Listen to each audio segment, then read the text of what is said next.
Hello, welcome to this video. This video is going to be called Too Old to Rock and Roll and Too Old to Realise. Right, so I wanted to talk about this subject for a while. I teach drums, I play music, I'm in bands. Some of those bands I do for creative reasons, some of those bands I do because they make money. Okay? I am playing with the same set of musicians that I was playing with 30 years ago. So in the bands 30 years ago, we were all in our late 20s or early 30s.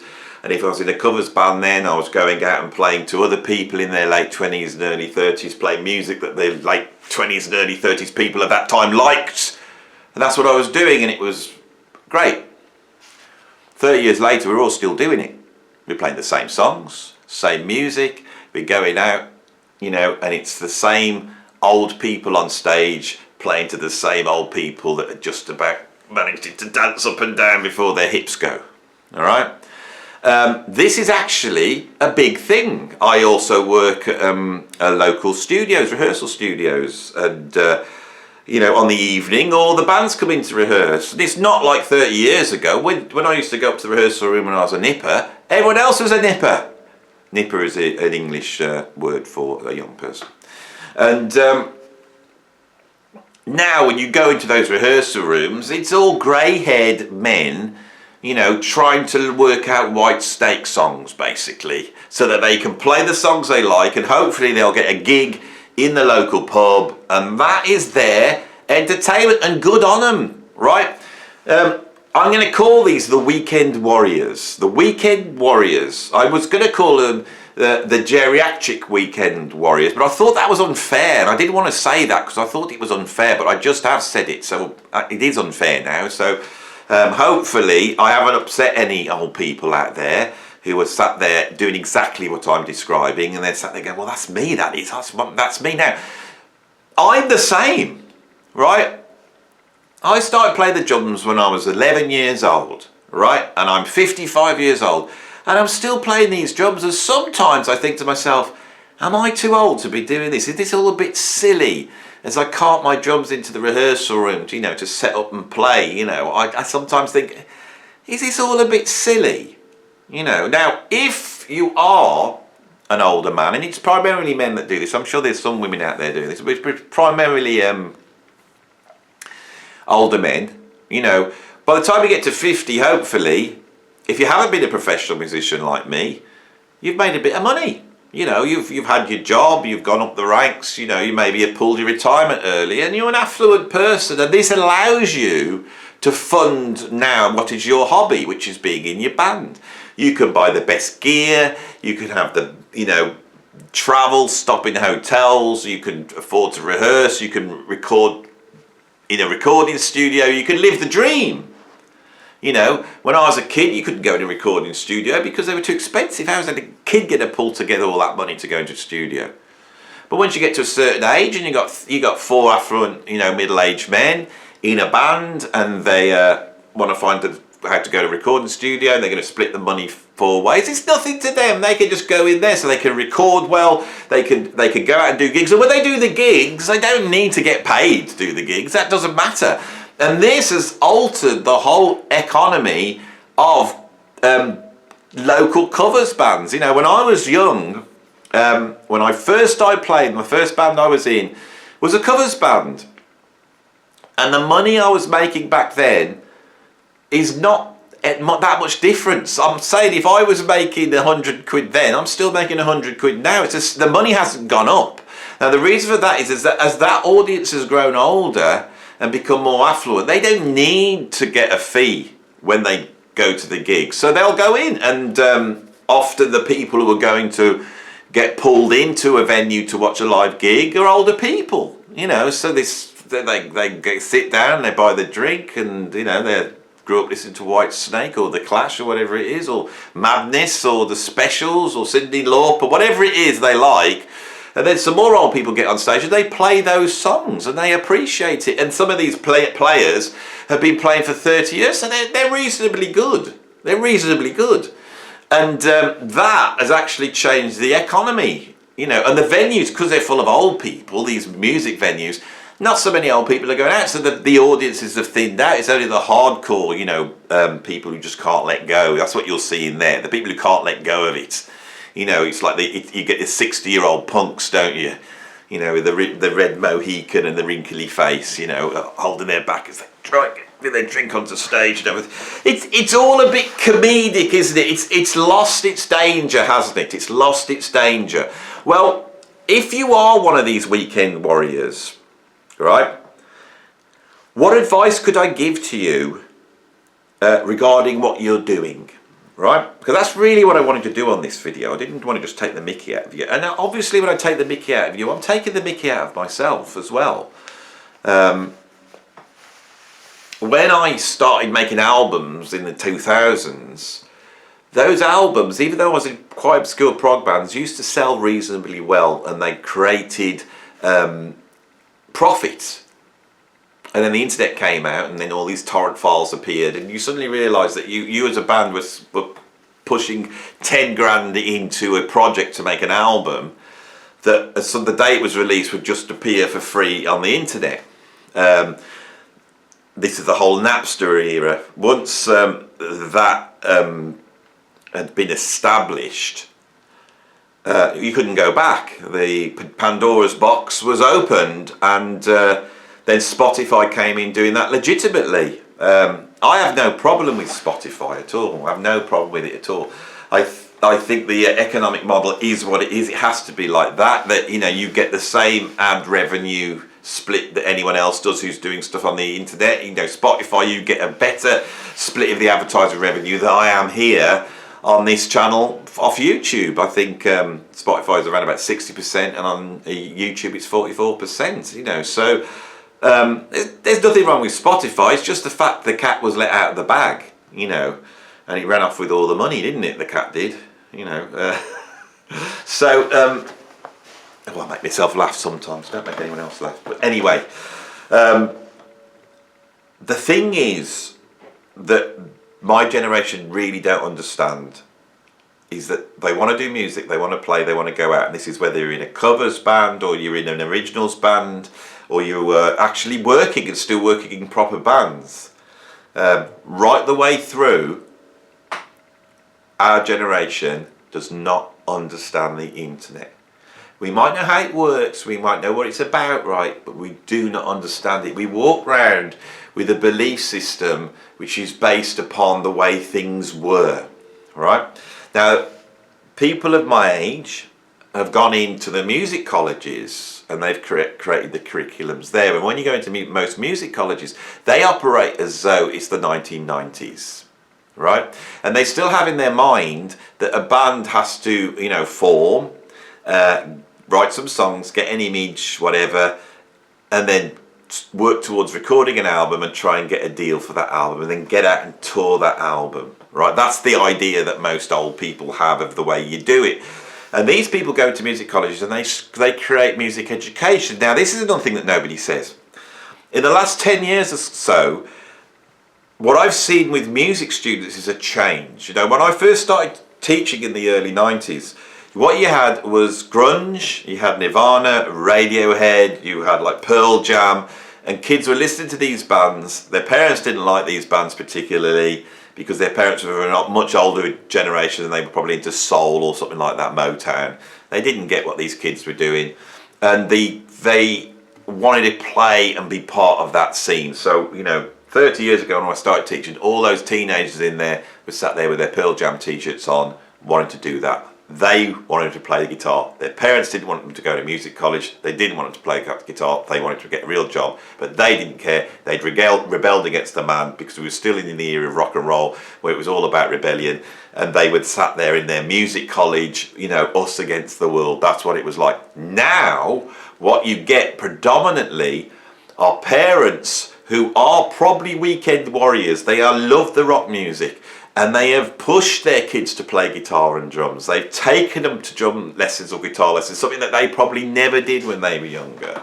Right? They've pushed the money in, and it's like when you go and see young bands now and you walk into that venue and watch them play, you will see all the parents and grandparents and aunties and uncles and little brothers and sisters dotted round that venue, and them all clapping them on ever so proud that their kids are out there doing their rock and roll. Right? When I was out there doing my rock and roll, my parents weren't there, and if they had been there, I'd have been deeply upset. Right? So the kids that are coming through, they are there predominantly because they are part of this aging fan base that is keeping rock going. Now, this is best personified to me by the Foo Fighters. The Foo Fighters are just your ultimate granddad band, aren't they? You know, they're likeable. They you know, Dave Grohl's a nice guy. You'd like him to come round. You know, he's got sort of lots of homespun wisdom, and he likes Queen and he likes Rush, and you know, he's a good guy. And they make good, honest rock and roll. And they go into the studio, they do it for real, and there's no computer trickery. It's a good, honest rock and roll band. They are light years away from Grohl's original band Nirvana. Absolutely light years. Nirvana were dangerous. Nirvana were countercultural. You know, there was something different about them. They were punks. Punk has become something else now. Right? Punk is not what it was anymore. Punk has absolutely become part of the establishment more than anything else. It's a cozy thing now. Especially here in the UK, it's a very cosy thing that represents almost like Englishness. You know, it's like cups of teas and bowler hats, and you know, walking your dog in your park. You know, and all these things. You know, vicars on bicycles and old age punks. It's all part of the same thing now, right? So the Foo Fighters, they're like this warm, fuzzy band to me, and a family band. You know, the grandparent and the parent and the kids could all go and see the Foo Fighters, and they could all like the Foo Fighters. And those kids that have gone with their parents, they sit there with their Foo Fighters t-shirts, champing it, knowing that when they go into school the next week, all their mates are listening to some urban music type of stuff, right? The bands that have sort of won out amongst the kids are best personified by Queen. Now, when I was coming up, I secretly liked Queen, but outwardly I didn't like Queen, because Queen were a bit of a wimpy rock band. They weren't Led Zeppelin or Black Sabbath. They weren't Venom. They weren't like Angel Witch. They were Queen, you know, and it's like they were brilliant, and you knew they were brilliant, but you wouldn't buy into them. There's too many catchy tunes, you know, too much larking about. It was a family band. It was like one up from ABBA. They were like the Led Zeppelin ABBA. You know, that's what they were, you know. Of course, they were incredible. But now the young people absolutely love Queen, right? Artists that are truly out there, like, for example, Jimi Hendrix, and I feel even the Beatles, those bands are sort of waning away. Right? And it's the bands that conform more to this sort of packaged pop sound that are winning out. And you see this sort of emergence of yacht rock and people, you know, loving Daryl Hall and Steely Dan and all those bands, which again, incredible, virtuoso. I mean, Steely Dan, I get asked a lot about it, but for me, Steely Dan weren't dangerous enough. I was listening to King Crimson, I was listening to the Mavish Nocturnes, I was also listening to tons of thrash metal, I was listening to loads of rap. I wasn't going to sit and listen to Steely Dan. I avoided them. I could appreciate the beautiful compositions of the great playing, and you know, I had a couple of Steely Dan albums. I liked Steve Gadd when he let loose on Asia. I think that was about it for me. You know, I had 2 albums by Steely Dan, so you know, I've got Asia and Greatest Hits. You know, and that's a big difference between me and Rick Beato. Steely Dan passed me by. You know, great playing. I do really appreciate it, but. We are living in an age where rock music and the values of rock music have been turned upside down, and then are being supported by an ever-aging audience. That's what we have right now. We have right at the top of that the legacy bands that usually contain one guy from the band who is there, and if his health permits he can try and get out on tour, but he's obviously having to go in to do all hospital off the time. You hear this is all the story, so and so's not. David Coverdale can't do this because his hip's a bit bad or something. I don't know, I've just made anything up. And you think David Coverdale can't have a bad hip. I'm not saying David Coverdale, I made this up, I'm making this up, right? I know he was ill, I don't know what was wrong with him. His teeth are great though, aren't they? Because David Coverdale is like 72 or something? Poor old Bernie Marsden, his guitarist, he passed away last week, Bernie Marsden. When I was listening to Bernie Marsden, he was in his late 20s. Time has passed by. So, my advice to the weekend warriors, because I'm taking a long time getting there, is you have to get your head around the way the internet works. And you have to change your viewpoint from thinking that you recording stuff and putting it out there and then going out and gigging it is going to make you a success. Now, that is something you can do once you create your name. Your name is no longer, made by recordings and gigs. They're actually the thing at the end of it. They're the icing on the cake, and you are going to do those as an extravagance. They're very enjoyable, and everybody wants to be in the studio recording and putting tracks out, and they all want to be in going to the gig and getting on stage and having the adulation. But the industry doesn't work like that, and you just can't fight against it.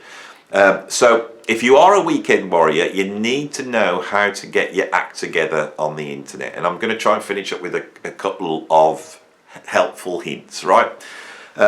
People don't listen to music anymore, they watch music, right? So you need one track, and that one track out is going to go out and do the job for you. So if a venue is going to book you, they want to see you, right? Because nobody wants to listen anymore because we can see stuff now.